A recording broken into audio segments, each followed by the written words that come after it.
Hey, we're live. Hey, so guess what happened today? What happened today? We got an excuse to review Beyond Thunderdome. We did, unfortunately. Yup, I will watch that movie again I anytime. have never seen it. Thus, we'll watch it for the Well, first time. all right. Let's do that after we do Guardians next week. You've seen Guardians Guardians? next week. I have seen Guardians. All right. So let's I've seen the emotional terrorism that is Guardians of the Galaxy yep. 3. Yep. All right. Uh, we should have done Guardians back to back with Clerks. As a third movie in the hmm sequence. That would have made much more sense. We can, but we're going to be doing. We're still. Oh man, we could have done that and then Thunderdome. Three movies that are the third movie in the sequence in a row. 3/3. That's so many thirds. It is, but we planned for it though. We've got time. We can do Guardians Mhm. 3, Thunderdome, which is Mad Max 3, and then something Clerks else. 3. Clerks 3 was the first one. Uh, yeah, but We're we fucking that broke up it right up. now. Well, Yeah. it was Clerks 3, then 4, 5 for 45 years. 3, 4, Mhm. 5. All Oh right. god damn it. God damn it. Um. Yeah. We'll figure that out later. You know we're So listed as a radio station. I'm sorry, what? Backseat Producers on Facebook is listed as a radio station. Yeah, I did that. Huh. Because at the time there were very limited options for what we could call things. As far as the group, like what the group page was about. So uh yeah, I chose radio station. Because at the time it felt the closest to what we were doing. Like because we also I mean at the time we were also doing backseat box office and Oh yeah, yeah, some yeah, of yeah, that yeah. other stuff. So there were more back seats, So many seats. lots of them. So many seats. Um.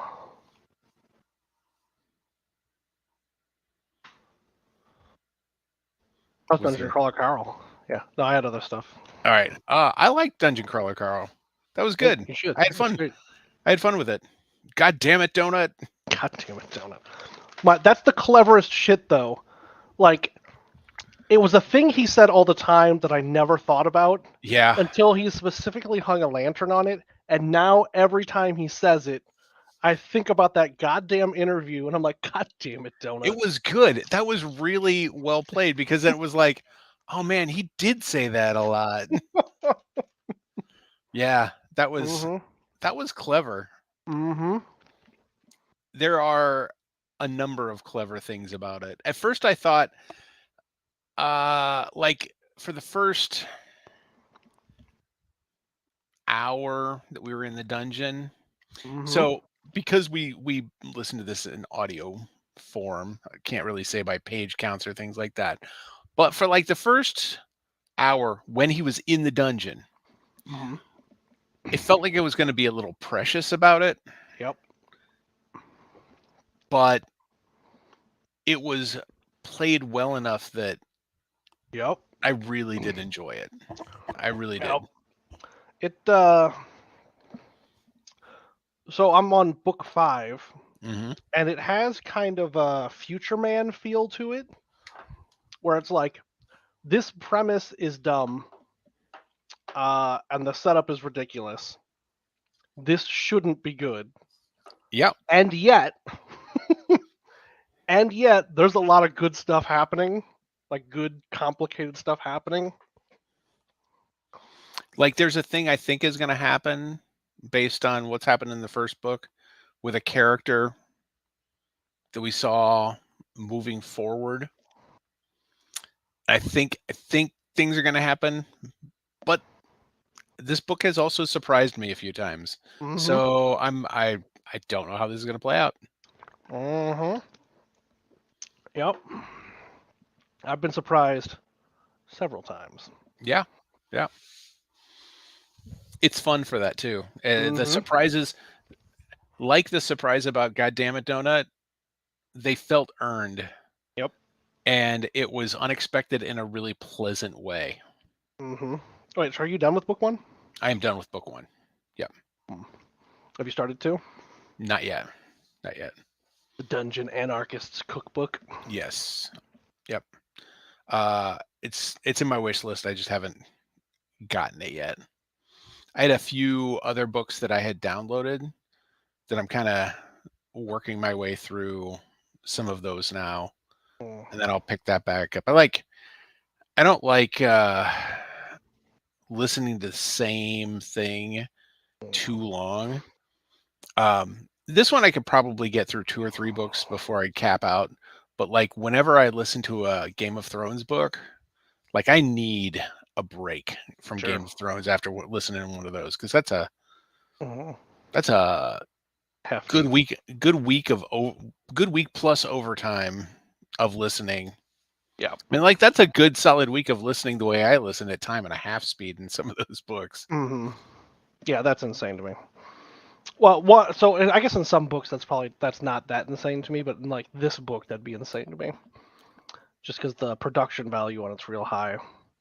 And what I was astounded by, and I don't know what the recording schedule for the books was, Mhm. his voice doesn't change in between books. Wow. Because there are other series that I've read where they record it like as the books come out, and like Yeah. the audio, the narrator just naturally just gets older, Hmm. and like that it's hard to refine that voice sometimes. Yeah.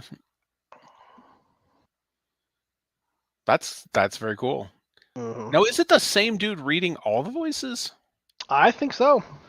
That's the craziest part. Yeah, and then they put like the effects on it.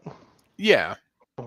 In the third book, they have a guest person who reads a single character's parts, Hmm. and it's terrible. Is it But Will Wheaton? no, Oh well, I don't, then it's not going to be that terrible. it's some podcast person that I'd never heard of. Mm, But it's a minor character that goes away real quick. gotcha. Because like I was listening to him, like God, I hope this person doesn't stick around because this is awful. Yeah. Yeah. But they do not, and then Well, that's that good. person never comes back, and it's like, oh, thank God. That's good. Mm-hmm. I watched Muppets Mayhem. Is that new? It is. It dropped all at once on Disney Plus, and it is a 10 episode series that is just centered around the Electric Mayhem, the band of Muppets, the rock band of Muppets. It's wonderful, I will and trust that that's a thing. that the cameos in it are really great. They got a ton of cameos from rock stars and famous people of different stripes. It's good. I had a fun time with it. But I also have a lot of nostalgia for that because it was something that was in the original Muppet Show from the 70s. Mm-hmm. Mm-hmm. Yeah, I don't know who any of these people are. They do some really clever stuff with nostalgia and writing and the writing of the characters. Um, there's a character that's always been known as Dr. Teeth, and he's got this giant smile and a gold tooth and everything, and he's just always known as Dr. Teeth. There's another guy that's Floyd Pepper. He was a vet, and he was a sergeant, so he's Sergeant Pepper. Um, but Dr. Teeth, you find out his parents were dentists, and their last name is Teeth, and he went through dental school, so he's legitimately Dr. Teeth. And I'm like, wait, you're actually a doctor? Let's Yeah. look at Lil Nas X. Yes, they got Lil Nas X. They got Billy Corrigan, um, Ryan Seacrest, Danny Trejo. I did see Danny Trejo already. Yeah, I'm just yeah, watching the trailer on IMDb. it's fun. It's not. It's nothing earth shaking, but it was a pleasant little watch. And I did hear a cool story about Danny Trejo when he was on the Muppets. He uh, he was his mom died like the week that he was recording something with them, and he was away from his family, Sure. and his family was like, "Oh, don't come back. We got it. We got it covered. Don't worry about it." And so it really started to eat at him that he wasn't around his family and everything during this. Yeah. And people were kind of avoiding him because he's Danny Trejo and he Yeah, he's just got that looks up. face. Yeah, he just looks upset. Kermit came up to him. Kermit came up to him and said, "Dan, I'm really sorry about your mom." He said he just lost it. Just wept and held the Muppet and just and he's like, it was the most humane and kind thing anybody had done to me and for me all week. And there I was just sobbing with this green Muppet. That's pretty great. Yeah. Oh, I did see a trailer for this because I saw John Ralphio. Is that Yes. Kevin Smith? Yep. Kevin Smith. Kevin Smith comes in and directs an episode. And at the end of it, uh, Peter Jackson shows up with his whole crew from New Zealand. One of the Muppets is like, "Ah, my precious." Goes up and gives him a hug, and he's like, yeah, I'm here to shoot you guys." And they're like, "Oh, no, we got that taken care of. The documentary's already been shot." And he's like, "I don't shoot documentaries. I shoot trilogies."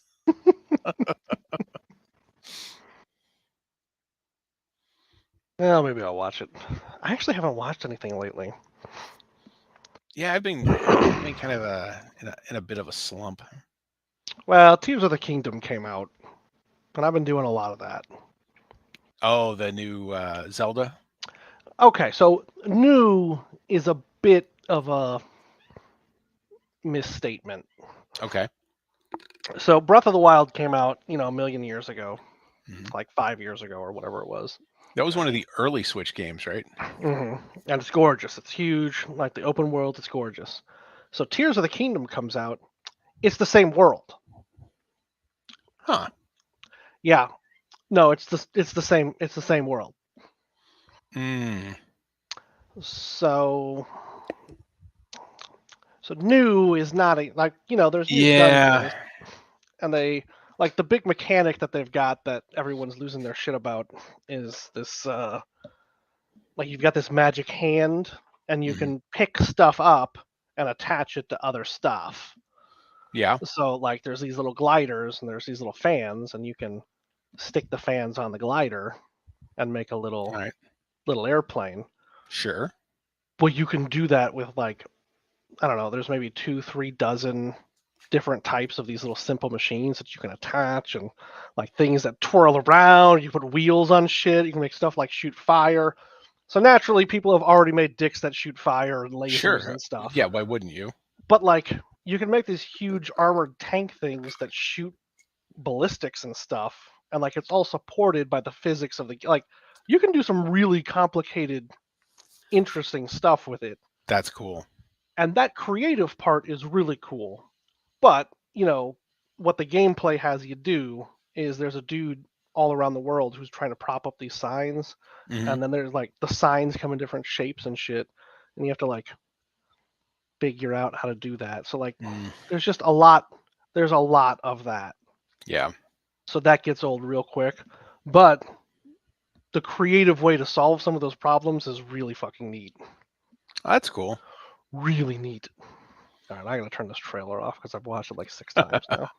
Uh, I'm still playing Jedi Survivor. You not done with that yet? No, but I'm also playing a lot slower. I'm not really You also playing much else.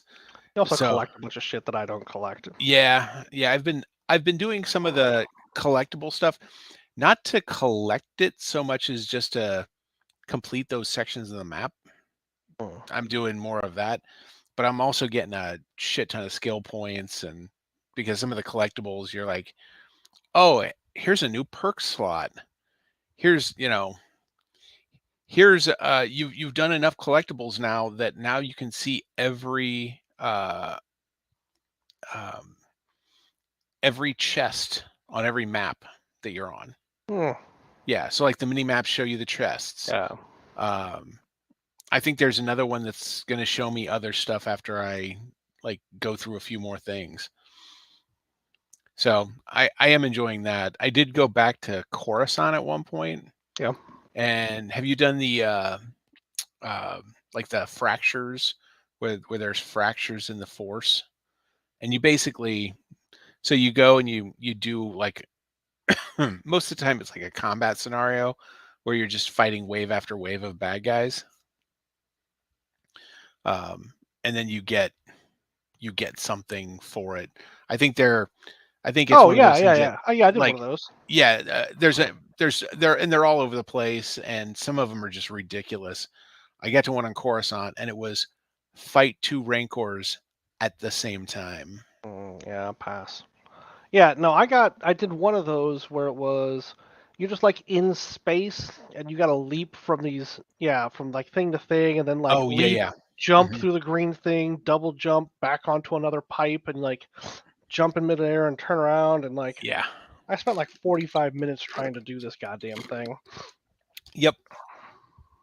Yeah, yeah. And then there was the one with the waves of wall keep Mhm. flowing at you. Yeah, that one Yeah. was really easy though. I didn't It really get what the was point it was. was once I figured out that every time you jump it switched. I wasn't paying any attention to that at first. I'm Hmm. like, why is this randomly keep doing it? And I try to jump away and it's killing me. And it was like, oh, I Oh. just answered my own question. Hmm. Then I stood at like that opening ramp and just kept jumping and seeing it go back and forth. I was like, I'm an idiot. Got him. Once I got that, it was not hard. Not at all. You know what? Let's go ahead and start this podcast. Hey, this is Tony. And this is David. We're the Backseat Producers, and there was supposed to be 4 of us this evening, Hmm. but apparently there's an internet virus going around that has made both Anna and Lana sick. Hmm. So it's just us. And tonight we're talking about the movie 45 Days. 45 years. 45 years. Shit. Yeah, I was doing puzzles earlier. Oh, it's That really impressive now. Cinna-Nerdle puzzle. Hmm. And I was going back and doing old ones. And there was one that had like days was one of the clues, and there was just a shit ton of numbers. It's like, what is happening? Hmm. But I will say, if you are a fan of this podcast, that is a fun puzzle. That is a That's a fun puzzle. really fun puzzle game. I cannot beat my brother. Really? Every day we compare how many swaps it takes us, and he's always beat me by like 2 or 3 swaps. I really enjoyed that because there are times where I'm like, I feel like I know everything, but there's still clearly one more puzzle left. Hmm. And when the thing that always throws me off is when they do one of the puzzles that's 3 and 2. Yep. Like those get me every time because I don't expect it. Yep. Every time. Yep. So, what did you think of 45 days? Years. 45 years. 45 years. I enjoyed this movie. Mm-hmm. That's about it. What did you think about the movie, Tony? I think the acting was masterclass. Yes, it absolutely was. I really enjoyed the writing of scenes. Uh-huh. And I think I am going to enjoy the discussion about this movie more than the movie itself. Not that I didn't enjoy it, Uh-huh. but I feel like this movie lends itself more to a discussion than just simply watching it as a film.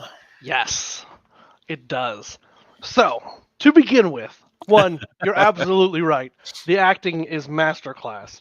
Charlotte Rampling carries this goddamn movie Yes. like a champ. Yeah. Like a goddamn champ. Like fucking Atlas. Yeah, Yeah. no. She is absolutely the beast of this movie. Yes, she is.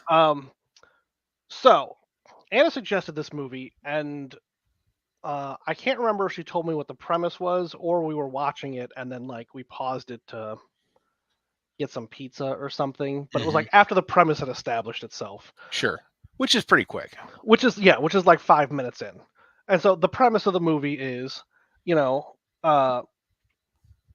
these two people who've been married for 45 years because it's their 45th anniversary. Mhm. The dude gets a letter saying that this woman he was backpacking through Europe, they found her body in a crevasse Mhm. 45 years later, and it affects him. And then it begins to affect her. I think it's a little more than 45 years, but yes. It's not much more though, Right. because they maybe it was 46 years ago because like they met and started dating afterwards. Yeah. Yeah. hmm After he So got like back. so like the premise is good, Mhm. and it is kind of a bummer that Anna's not here because she read the story that this is based on. Oh, hmm okay. I did And not there's a bunch of realize. other stuff involved in the story that isn't in this movie. Yeah, I bet. But there's a lot of stuff going on in the movie that I don't know if it's supposed to be there or if it's not supposed to be there. Hmm. Did anything strike you as weird about the movie?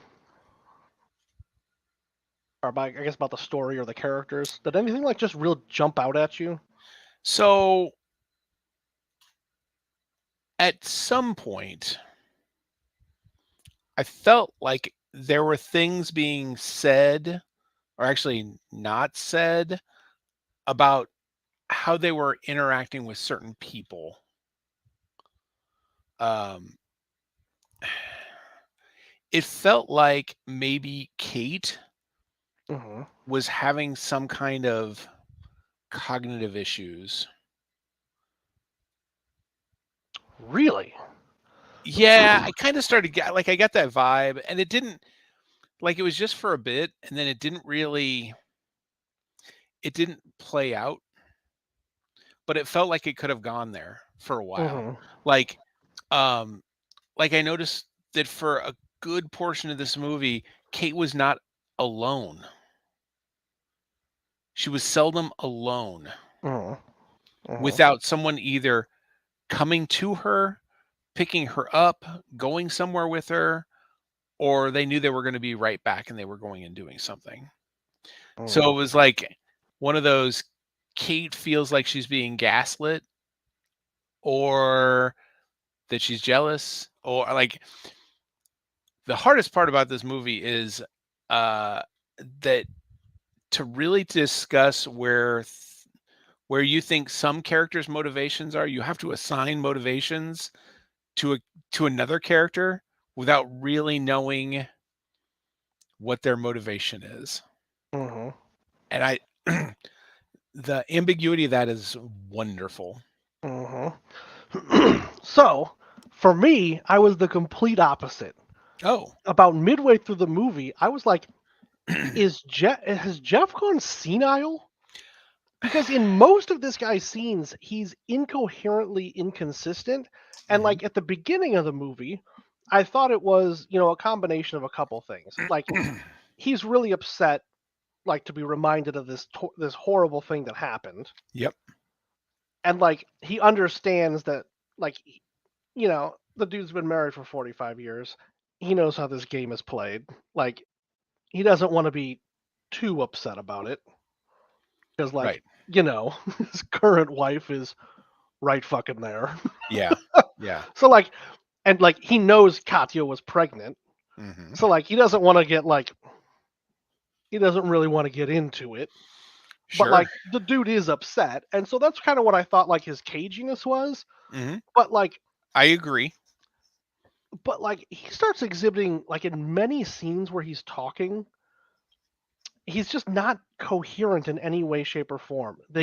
He goes to that like retirees lunch thing, and then gets drunk, and then he's puking on the side of the road. Like this dude's 70. Like what are Yeah. you doing? Yeah. So some of those things, from a certain point of view, Hmm. could be the reactions of a man who is a caregiver and is out on his own. And this is clearly a woman they've talked about, but like in that opening scene, he's reading the letter, and she's like, "Okay," and he's like, "Her. You know who I'm talking about, right? You remember?" Hmm. Like like that was like that felt like it could be a clue for that she does have memory issues. Um, and then later, his she realized that he's smoking again. Well, if he had stopped smoking and then she started having cognitive issues for stress, he could have been smoking. Like there Mm. there are things you could assign to it, and you're right. It also could be a cognitive decline in him. Mm. And at 70 plus years Whatever. old, Yeah. yeah, because he is, I mean, the math of the way this worked out, he's definitely older than 70 Hmm. by at least a year, probably between 1 and 3 years. Yeah. Because the accident happened when the woman was 27 and he was 2 years younger. Hmm. And you got to figure at least a year from coming back from that, and between get that and getting married. So it's Yeah. some 1 to 3 years, and then 45 years on top of that. So Hmm. 71, 73. Yeah. This isn't a young man. This is not a young man. No, no. Mm-mm. I mean, at one point he even gets up early and goes into town. And but his note is, "I'm sorry." Like that's part of the note. He's apologizing instead of just saying, "Hey, I've gone to town." It's, "I've gone to town. I'm sorry." Like, Mm. so for I me, there were love that little, this reads both ways. right? It's great. It's great because it's there. And I mean, I love the fact that we saw it the two different ways, that we weren't Hmm. both reading it the same way, because we Hmm. have a better discussion about it. Yeah. And so, like, what I was struggling with throughout the entire movie is there's just like a lot of wasted time. Hmm. There's a lot of like scenes where she's looking out off of a canal that drags on for a real long time, unnecessarily. And that's like a style of directing that you'd see in the 90s, 80s, or 70s. Hmm. But this movie came out in 2015. So, Yeah. like, we don't do that anymore for no reason. Like Right. we did in uh, Banshees, Yes. but we also did that because the setting was fucking gorgeous. The setting was amazing. The This setting was movie, amazing. Yeah, this this, movie's oh, setting in like shit England somewhere. right.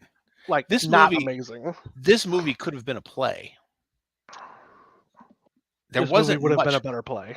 This movie, yeah, there wouldn't have been as much distraction with different, and different scenes. Everything they could have done could have been simple scene changes to different Hmm. things. Hmm. And with the exception of like him going to that retirement home and then the ending, there isn't a big cast, but you can get away with not having a big cast. Hmm. Yeah, like you can Just get in the some play stage stuff with environment. it. Yeah, Yeah. but like his speech at the wedding, at the party, is just Hmm. rambling and incoherent. Like made me cringe when he started. I was like, oh Yeah. god, Yeah, it was where rough. is this gonna go? Um. But everybody seemed really forgiving about how rough it was. Like Mhm. that was weird. But again, like the way that whole last scene plays out, that could literally be for either of the two reasons we thought. Like if he's incoherent, if he is Yep. rambling and incoherent, and people are just being kind because they know he's struggling, Mm-hmm.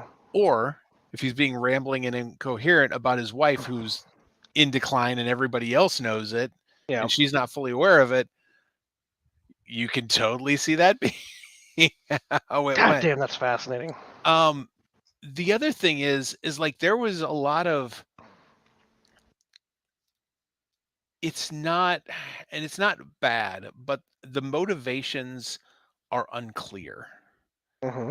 And the real story of things is not clear. So you have to just trust what you're seeing Yep.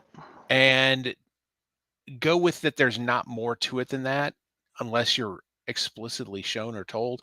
Um so like at one point I got a vibe that her death wasn't an accident and that maybe the wife is thinking that. Yeah, because I kind of got some like feels about him being angry about the tour guide and her laughing at him, Uh-huh. and like, you know, Yeah. Or that's just guilt because that was their last interaction. yeah, that he was pissed and. Yeah. Mhm. Um,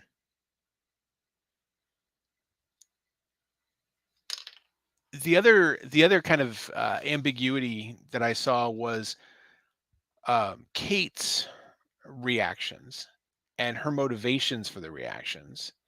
Um, is she upset at him for not being honest about the woman being pregnant and just how serious they were? Or is she jealous of his grief of the woman that died? Like So that's I mean either way she is not happy Mhm. with the relationship she's in.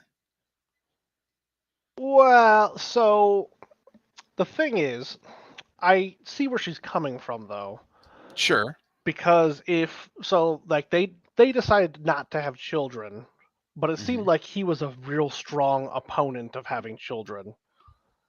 Like, and like I understand her position of, hey, you were always real, adamant with me that we not have kids, but you know, this Katya chick was pregnant with your kid. Yeah. So like, was I not good enough to have kids with, but this Katya bitch was? Mhm. So like, I get it, Yeah.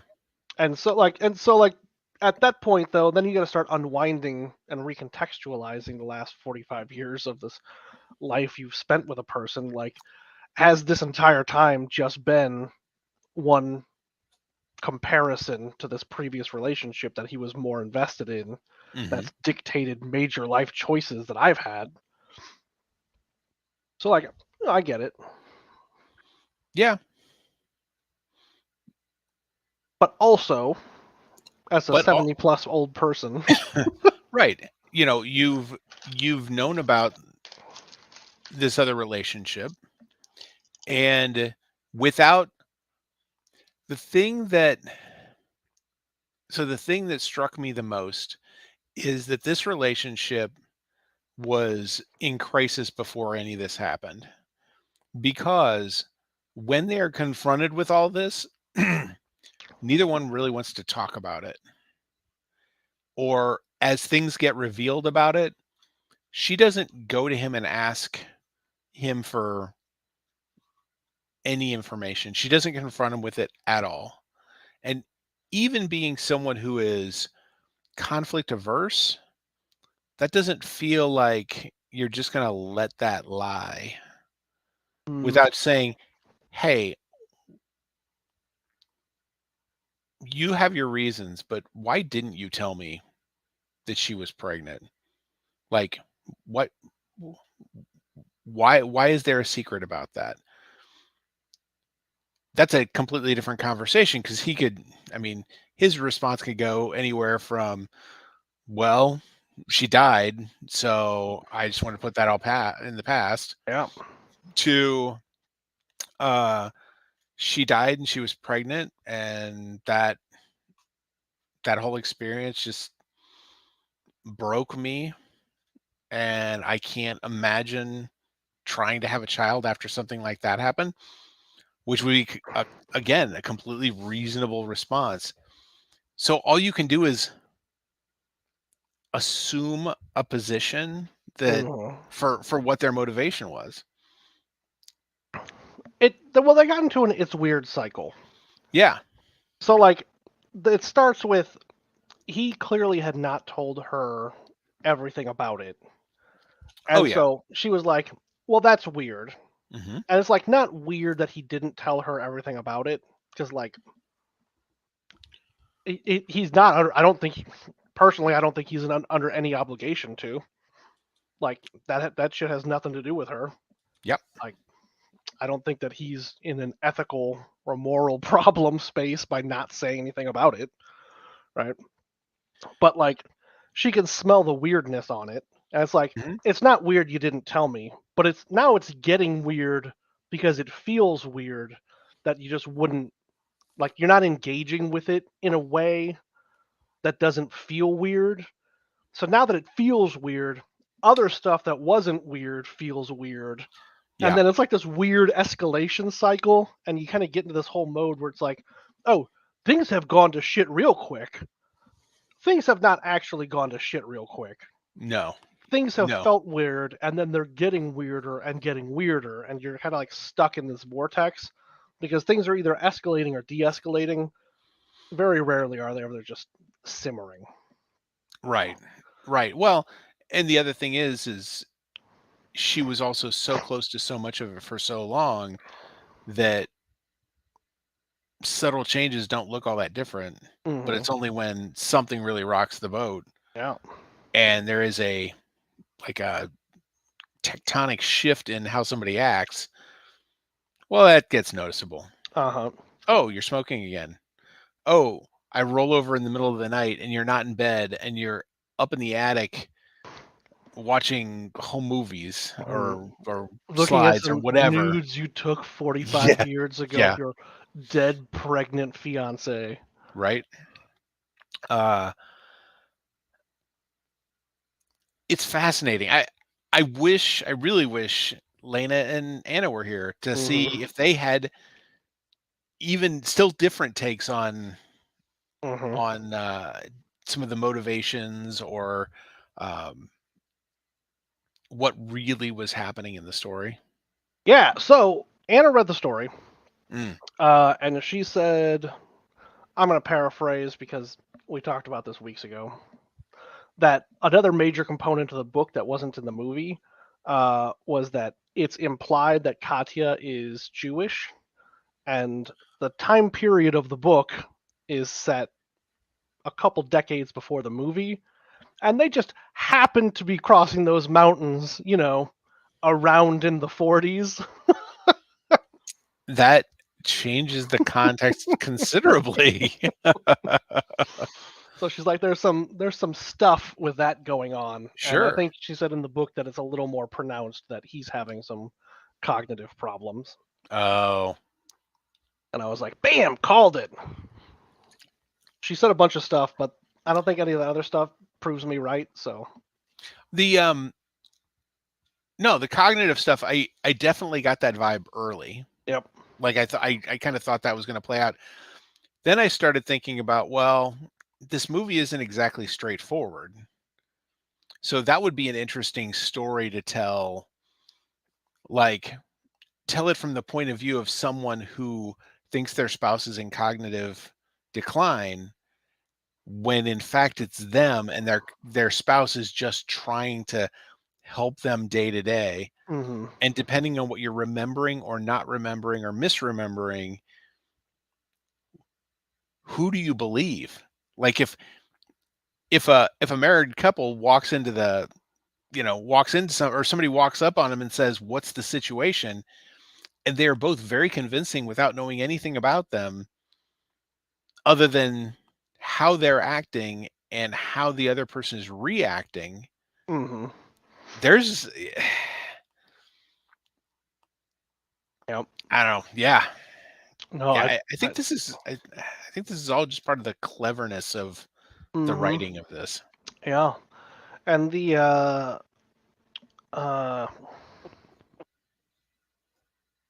because they do some subtle stuff too. Like he's rereading whatever book he's reading for the fourth time, and she's Mhm. like, are you rereading that again?" And Yeah. like they've got that massive library. They go into town, and he picks some book, and all it is like a giant picture book. And he's just like, look at all these pretty pictures. Yeah. Mm. There's like just like a lot of subtle weird stuff going on in it. Mhm. Loved it. So,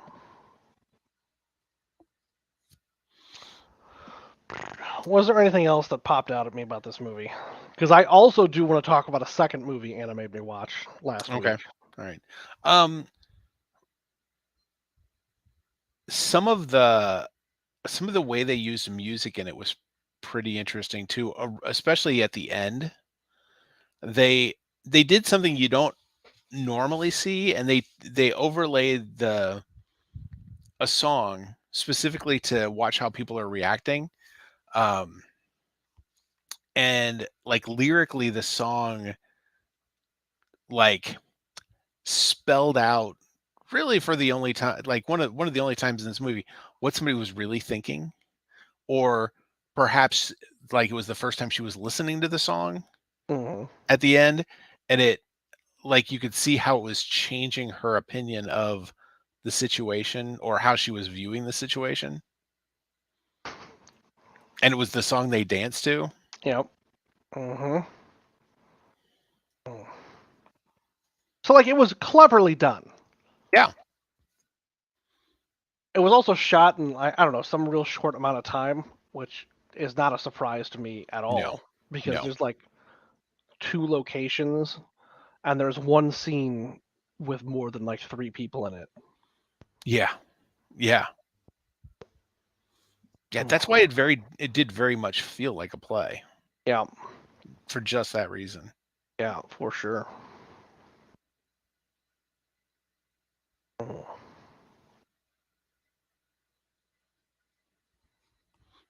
So, what was the other movie that Anna Oh, had you watch? this is outrageous. Okay, Uh-oh. so the High Point this month is doing anime. Yeah. So we went to go see Belladonna of Sadness, which is a movie Okay. I had never heard of, Sure. but was a goddamn trip, Tony. It was a whole goddamn journey. So there's only Okay. 10, 15 people in this theater Sure. because this is like a 70s Japanese animation. And this is Yep. important. It's important that this is Japanese. Like Okay. full Japanese animation, voice acting, everything. All right. Yeah.